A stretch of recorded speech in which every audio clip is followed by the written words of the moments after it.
Hello hi good morning friends, అందరు బాగున్నారా? నేను బాగున్నాను రవి. ఈరోజు అయితే నేనున్నాను బొడ్రాయి పండుగ సంబరాలు. మా ఊర్లో జరుగుతున్న బొడ్రాయి పండుగ సంబరాలని ఎంజాయ్ చేస్తున్నాను. అసలు బొడ్రాయి పండుగ ఏంటి, ఎందుకు జరుపుకుంటారు ఏందనే విషయాన్ని అయితే మీకు క్లియర్గా చెప్తాను. ఈరోజు ప్రతి ఊరు జరుపుకునే పండుగే బొడ్రాయి పండుగ అనమాట. ఊరిని కాపాడేది బొడ్రాయి. ఊరు నుండి ఊరికి ఎలాంటి అరిష్టం పట్టకుండా సుఖం, సంతోషం, ఆరోగ్యం, సంపద అన్ని విధాలుగా బాగా మనల్ని కాపాడేది బొడ్రాయి అనేది ప్రతి ఊరి ఆచారం అనమాట. గ్రామ పెద్దలంతా కలిసి ఈ బొడ్రాయి ప్రతిష్టాపన జరపాలనేది అందరి నిర్ణయం మేరకే ప్రతిష్టాపన జరుగుతుందండి. ప్రతి గడప అందరూ జరుపుకునే పండుగ బొడ్రాయి పండుగ. ఊరికి చెప్పాను కదా, ఊరికి ఎలాంటి అరిష్టం పట్టకుండా ఊర్లో ఉన్న బొడ్రాయి పండుగ జరుపుకునే ముందు ప్రతి ఆడపడుచుని, బంధుమిత్రులను 3 రోజుల ముందే ఊరికి పిలుచుకోవడము. బొడ్రాయి పండుగ జరుపుకునే ముందు అన్ని నిర్ణయాలు కట్టుదిట్టంగా తీసుకొని పోలీసు బందోబస్తుతో పొలిమేరలో పోలీస్ బందోబస్తు రాకపోకలు ఆపేసి పొత్తి తీసి ఆ రోజు చాలా కట్టుదిట్టంగా జరుపుకునే పండుగ అన్నమాట.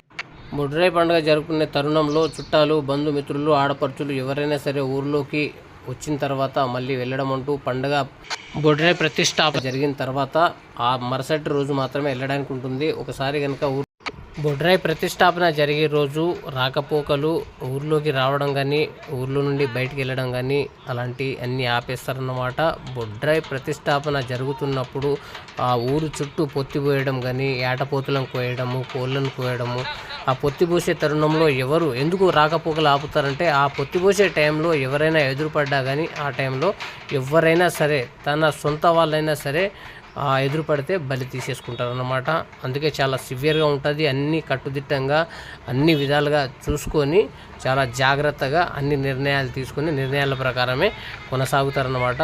చాలా సీరియస్గా ఉంటుంది. బొడ్రాయి అంటే అంత ఈజీ ఏం కాదు. పండుగ ఒక ఊరు మొత్తాన్ని కాపాడేది బొడ్రాయి పండుగ. బొడ్రాయి కనుక బొడ్రాయిని ప్రతిష్టాపించే ముందు అన్ని కట్టుదిట్టంగా అన్ని జాగ్రత్తలు తీసుకొని బొడ్రాయిని ప్రతిష్టాపన జరుపుతారు.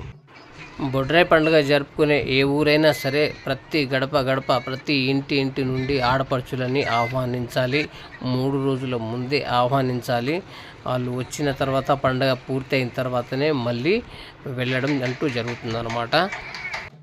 బొడ్రాయి ప్రతిష్టాపన ఊరికి 4 మూలల అన్ని కరెక్టుగా పొజిషన్ చూసి ఊరి సెంటర్లో నడిబొడ్డులో బొడ్రాయి ప్రతిష్టాపన జరుపుతారు. లేదా ఊరికి మెయిన్ ద్వారం ఏదైతే ఉందో అక్కడ మెయిన్ ద్వారంకి ముందు ప్రతిష్టాపన చేస్తారన్న రాకపోకలకి ఎలాంటి అంతరాయం కలగకుండా ఉండడానికి అని చెప్పేసి మెయిన్ ద్వారం లేదా ఊరి నడిబొడ్డులో ప్రతిష్టాపన జరుపుతారు.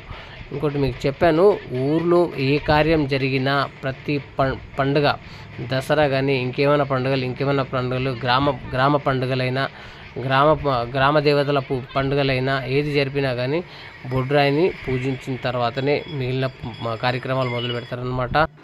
మన ఊరు నుండి పెళ్ళై వేరే ఊరికి వెళ్ళే ఆడపడుచులు బొడ్రాయిని కంపల్సరీ పూజించుకొని వెళ్తారు. వేరే ఊరు నుండి మన ఊర్లోకి కొత్తగా వచ్చే కోడళ్ళు కూడా బొడ్రాయిని కంపల్సరీ పూజించుకొని ఊర్లోకి ఎంట్రీ అవుతారన్నమాట. ఇంకో విషయం, ఎవరైనా ఊర్లో చనిపోయినా కానీ ఈ బొడ్రాయి గుండనే బయటికి పంపిస్తారనమాట శవాన్ని అయితే. ఎందుకంటే బొడ్రాయి ద్వారా బయటికి పంపించేస్తారనమాట. 3 రోజుల పాటు జరిగే పూజలు, హోమాలు, యాగాలు అన్నీ జరుపుకుంటూ చివరి రోజు బొడ్రాయి ప్రతిష్టాపన జరుగుతుంది. బొడ్రాయి ప్రతిష్టాపన జరిగే ముందు పాలాభిషేకం, ఆ తర్వాత జలాభిషేకం, ఆ తర్వాత బొడ్రాయి ప్రతిష్టాపన జరిగాక బోనాల కార్యక్రమం ఉంటుందన్నమాట. ఊర్లో ఉన్న ప్రతి గడప పాలాభిషేకం కానీ, జలాభిషేకం కానీ, బోనాల కార్యక్రమం కానీ అందరూ కలిసి జరుపుకునే పండుగ బొడ్రాయి పండుగ. డప్పుల మూతలు, ఆటపాటలు, ఏటపోతులు, కోళ్ళ కోతలు మామూలుగా లేదు. సూపర్గా ఉందన్నమాట. ఎంజాయ్ అంతా కాదు. ఊర్లో ప్రతి చిన్న పిల్లోడి నుంచి మొదలు పెట్టుకుంటే మూలకున్న ముసలుల వరకు అందరూ కలిసి ఎంజాయ్ అంగరంగ వైభవంగా చేసుకునే పండుగ బొడ్రాయి పండుగ. ప్రతి సంవత్సరం ఏ రోజునైతే ప్రతిష్టాపన జరిగిందో అదే డేట్ నాడు, అదే రోజు మరుసటి సంవత్సరం జరుపుకునే పండుగ అన్నమాట. ఆ డేట్ని బట్టి ఇంకా అలా ప్రతి ఏడాది జరుపుకుంటారన్నమాట.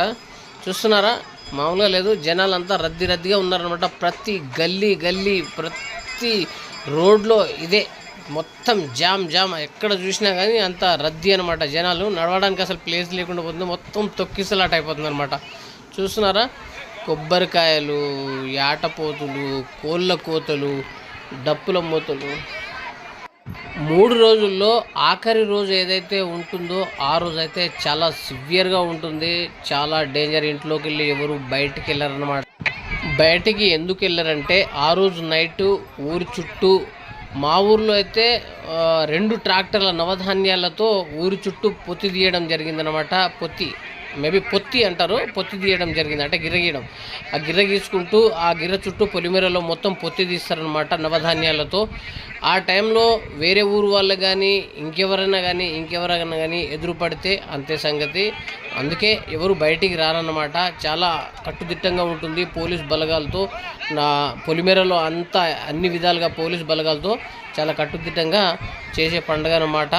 చూస్తున్నారా, జనాలు అయితే చాలా రద్దీ ఉంది, మామూలుగా లేదు అస్సలు. Wonderful, super. నేనైతే బాగా ఎంజాయ్ చేశాను లాస్ట్ ఇయర్. ఇప్పుడు 2వ సంవత్సరం, అది 3వ సంవత్సరం అయితే ఇంకా మామూలుగా ఉండదు, సూపర్గా ఉంటుంది. చూస్తున్నారుగా ఫ్రెండ్స్, చూస్తున్నారా. ఇంకో విషయం ఏంటంటే అండి, బొడ్రాయి పండుగ ఏ ఊర్లో జరిపినా, మా ఊర్లో కాదు ఏ ఊర్లో జరిపినా సరే 2 రోజులైనా 3 రోజులైనా గ్రామ పెద్దల నిర్ణయం ప్రకారం ఎన్ని రోజులు జరిపినా అన్ని రోజులు నీసు ముట్టరాదు అనమాట. నీసు అంటే చికెన్, మటన్ అలాంటివి తినరాదు, ఆల్కహాల్ అసలు తాగరాదనమాట. ఎందుకంటే మన ఊరికి సంబంధించిన కార్యక్రమం కాబట్టి హోమాలు, యాగాలు, పెద్ద పూజలు ఇవి జరుపుతూ ఉంటారు కాబట్టి ఊరి పెద్దలు నీసు ముట్టరాదనమాట. ఓకేనా ఫ్రెండ్స్, సబ్స్క్రైబ్ చేయండి, లైక్ చేయండి, షేర్ చేయండి.